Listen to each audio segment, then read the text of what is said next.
Hi everyone, this is where the story gets exciting. Isack Hadjar's first podium hasn't just made headlines. It's shaken the entire Formula One paddock. Suddenly, a rookie who was fighting for points is being talked about as the next partner to Max Verstappen at Red Bull Racing. But is this the opportunity of a lifetime? Or the most dangerous gamble in motorsport? Could Yuki Tsunoda's future hang in the balance? And is Hadjar truly ready for the pressure? Stay tuned, because what comes next might redefine the future of Formula One. After enduring a 5-race pointless drought, Hadjar ended it in the most remarkable fashion, by clinching his first career podium. For a rookie, that's an achievement to savor, but it also raises some uncomfortable questions. Has Red Bull seen enough to call him up to the senior team? And if they do, will he suffer the same fate as others who tried and failed in that cursed second seat? Names like Liam Lawson, Pierre Gasly, and Alexander Albon. The podium didn't come as a fluke. Hadjar qualified P4, showing raw speed, and he ran there for most of the race. He defended bravely against George Russell in the later stages and capitalized when Lando Norris retired. It wasn't luck, it was merit. In a Racing Bulls car that has been strong but not exactly podium material, he delivered a drive that turned heads. It also brought 15 valuable points to his team, pushing them into a fierce fight with Williams and Aston Martin for 5th in the constructors' standings. This performance puts Hadjar on the map in a big way. And let's not forget, the timing is perfect. Red Bull Racing is about to undergo a massive shift in 2026, with brand new technical regulations and a power unit project that many believe will be a mountain to climb. Add to that the uncertainty surrounding Verstappen's future beyond 2026, and suddenly, Hadjar looks less like a gamble and more like a long-term investment. If Max does walk away, who better to rebuild the team around than a young, talented driver who has already proven he can over-deliver in weaker machinery? But is it really the right move for Hadjar? That second seat has destroyed careers. Just ask Gasly, who was demoted after failing to cope with the pressure, or Albon, who admitted years later that the environment at Red Bull was brutally difficult. Even Sergio Perez, despite his experience, struggled to keep up with Verstappen and barely clung to his seat after a disastrous 2024. The risk for Hadjar is massive. Accept the seat, and he might find himself out of the sport in a year or two if things don't go right. Stay in Racing Bulls, and he could continue to build confidence, experience, and maturity. In fact, Hadjar himself has admitted recently that if the call came, he would accept it. But he doesn't feel ready just yet. That's the cruel reality of Red Bull. When they come knocking, you don't really get to say no. The decision isn't just his, though. Under new leadership, the Austrian team is operating differently. Christian Horner is no longer part of the structure. The man now influencing decisions is Laurent Mekies, who knows Hadjar, Tsunoda, and Lawson well from his time at Racing Bulls. Mekies has already indicated that while Tsunoda has struggled, he has shown flashes of improvement. That's why a mid-season swap in 2025 seems unlikely.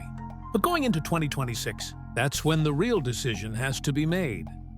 The comparison between Hadjar and Tsunoda is stark. In 5 years, Yuki has failed to score a podium. Hadjar did it in just 15 races. That kind of statistic cannot be ignored. And when one driver is finally ending his points drought, while the other is standing on the podium, the writing seems to be on the wall. Still, there are other names in the mix. Lawson continues to push for a permanent return after being sidelined before. He had a strong race at Zandvoort before a crash with Carlos Sainz ruined his chances. Then there's the intriguing possibility of Alex Palou, the IndyCar champion, who has already tested with McLaren. While a bold move, it seems unlikely given the politics and obstacles of bringing him in. Meanwhile, the Racing Bulls' future may already be written. According to reports from Automotor und Sport, the Italian-based squad could be the next home for Arvid Lindblad. Despite some struggles in Formula 2, Lindblad has 2 wins, the necessary super license points, and has already completed tests with Red Bull at Imola. He even joined Verstappen for a free practice session at Silverstone, proving he is firmly on the radar. If that happens, 2026 could see Lindblad and Lawson in Racing Bulls, while Hadjar steps up to partner Verstappen. But is this the right timing? Some insiders don't think so. 2016 world champion Nico Rosberg has been vocal in saying that Hadjar should reject the offer if it comes. He argued passionately that the risks outweigh the rewards, citing how many drivers' careers have been damaged in that second seat. Rosberg's words were blunt. "I would say no. No way. Try and force me. Do you know how many careers almost got destroyed there?" But not everyone agrees. Jamie Chadwick, the racing driver and pundit, countered Rosberg's point by highlighting how the system works. In her view, Hadjar doesn't really have a choice. The Red Bull program has always operated on the philosophy that if you show potential, you're promoted. That's how it worked for Gasly, Albon, and Tsunoda. That's the plan for Lindblad too. Once you're in the pipeline, saying no isn't an option. Chadwick also pointed out that Hadjar still has plenty to learn. He hasn't raced at tracks like Las Vegas or Singapore yet. Staying another year in Racing Bulls could give him the chance to round out his development. But again, the system may not allow him that luxury. Then there's Yuki Tsunoda's situation. His career has hit a crossroads. Currently dead last among full-season drivers, with only Franco Colapinto and Jack Doohan behind him in the standings, the outlook isn't promising, but there may be opportunities elsewhere. Rumors suggest he could land a seat with Alpine when they switch to Mercedes engines in 2026. There's even a slim chance he could find a role at Aston Martin if Lance Stroll steps away. For now, though, the focus is on Hadjar.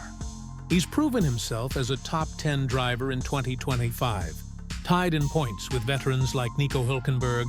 His maiden podium has given him the confidence boost he needed, and he's shown that he can handle pressure.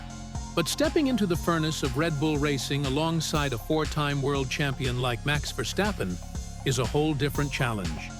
What makes this story so compelling is that we've seen it all before. Talented youngsters rise through the system, shine briefly, and then collapse under the weight of expectations. Yet, we've also seen drivers who embraced the challenge and built legacies. Could Hadjar be the one who finally breaks the curse of the second seat? Or will he become another cautionary tale in the long list of drivers chewed up and spat out by the Red Bull machine? As things stand, the official confirmation hasn't come. But the signs are pointing strongly toward a 2026 lineup of Verstappen and Hadjar. And if that happens, it will set up one of the most fascinating storylines in recent F1 history. A rookie-turned-star against one of the greatest drivers of all time, inside the most demanding team environment in motorsport. And that's the story for now. The future of Isack Hadjar, the fate of Yuki Tsunoda, and the rise of Arvid Lindblad are all shaping up to redefine the next era of Formula One. One thing is clear, this saga is far from over, and the twists ahead will be unforgettable. If you enjoyed this breakdown, don't forget to like the video, share it with fellow F1 fans, and subscribe for more stories from the paddock. Thanks for watching.